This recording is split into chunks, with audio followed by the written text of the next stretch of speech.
My sleepwalking would likely have caused an even more humiliating scandal than it did in our immediate locale had not Walter Winchell been fired by Jurgens Lotion only hours after coming off the air on the Sunday night that I'd run away. There was the truly shocking news that nobody could believe that Winchell wasn't able to let the country forget. After 10 years as America's leading radio reporter, he was replaced at 9 p.m. the following Sunday by yet another dance band broadcasting from yet another sophisticated supper club on the terrace of a midtown Manhattan hotel. Jurgens' first charge against him was that a broadcast with a weekly nationwide audience of more than 25 million had essentially cried fire in a crowded theater. The second was that he had slandered a president of the United States with malicious accusations that only the most outrageous demagogue would contrive to arouse the passions of the mob. Even the moderate New York Times, a paper founded and owned by Jews and highly esteemed for that reason by my father, and by no means uncritical of Lindbergh's policy toward Hitler's Germany, announced its unqualified support of the action taken by Jurgens Lotion in an editorial entitled "A Professional Disgrace." A competition has been in progress for some time, wrote the Times, among anti-Lindbergh entrepreneurs to determine who can produce the most outrageous accounts of the motives of the Lindbergh administration. With one bombastic stride, Walter Winchell has moved to the head of the pack.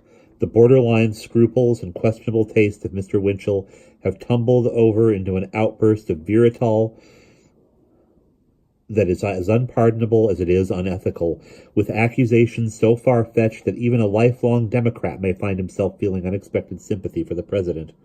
Winchell has disgraced himself irredeemably. Jurgens Lotion is to be commended for the speed with which they removed him from the airwaves. Journalism as it is practiced by the Walter Winchells of this country is an insult as much to our enlightened citizenry as to the journalistic standards of accuracy, fairness, and responsibility, toward which Mr. Winchell, his cynical tabloid cohorts, and their money-hungry publishers have always displayed the utmost contempt.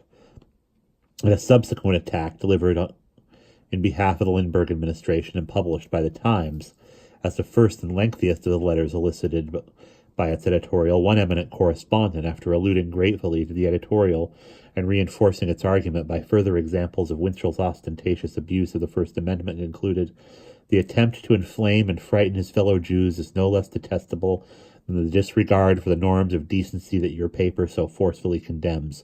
Certainly nothing is so heinous as preying upon the historical fears of a persecuted people, particularly when full participation in an open society free of oppression is precisely what the present administration is working to achieve for this same group and through the efforts of the Office of American Absorption.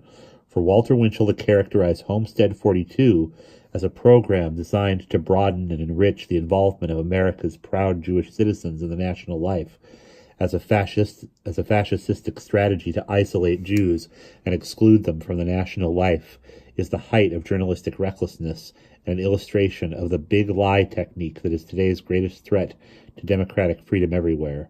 The letter was signed Rabbi Lionel Bengelsdorf, Director, Office of American Absorption Department of the Interior, Washington, D.C. Winchell's response came in the column he wrote for the Daily Mirror, the New York paper belonging to America's wealthiest publisher, William Randolph Hearst, who owned a chain of some 30 right-wing papers and half a dozen popular magazines, as well as King Features, where Winchell was syndicated and read by many millions more. Hearst despised Winchell's political allegiances, particularly his glorification of FDR, and would have fired him years earlier had not the very New Yorkers for whose nickels the Mirror competed against the Daily News found irresistible the gutter charm of the columnist's singular concoction of muckraking, contentiousness, and cloying patriotism. According to Winchell, why Hearst finally did fire him had less to do with the long-standing animosity between the columnist and his publisher than with the pressure from the White House that even a ruthless old tycoon as powerful as Hearst could not dare resist for fear of the consequences. The Lindbergh fascists, so began the characteristically brazen, unregenerate Winchell column published just days after he'd lost his radio contract, have openly begun their Nazi assault on freedom of expression. Today, Winchell's the enemy to be silenced. Winchell the warmonger, the liar, the alarmist, the commie, the kike. Today, yours truly. Tomorrow, every newscaster and reporter who dares to tell the truth about the fascist plot to destroy American democracy. Honorary Aryans like the rabid rabbi Lion Lionel R. or Lion Lionel B. and the snooty Park Avenue proprietors of the gutless New York Times aren't the first ultra-civilized Jewish quislings to grovel before an anti-Semitic master because they're just too refined to fight like Winchell, and they won't be the last. The jerks at the Jurgens aren't the first corporate cowards to play ball with the dictatorial lying machine that is now running the country, and they won't be the last either. And that column, which proceeded to list some 15 more of his personal enemies who qualified as America's leading fascist collaborators, was in fact to be his last. And we'll pause there.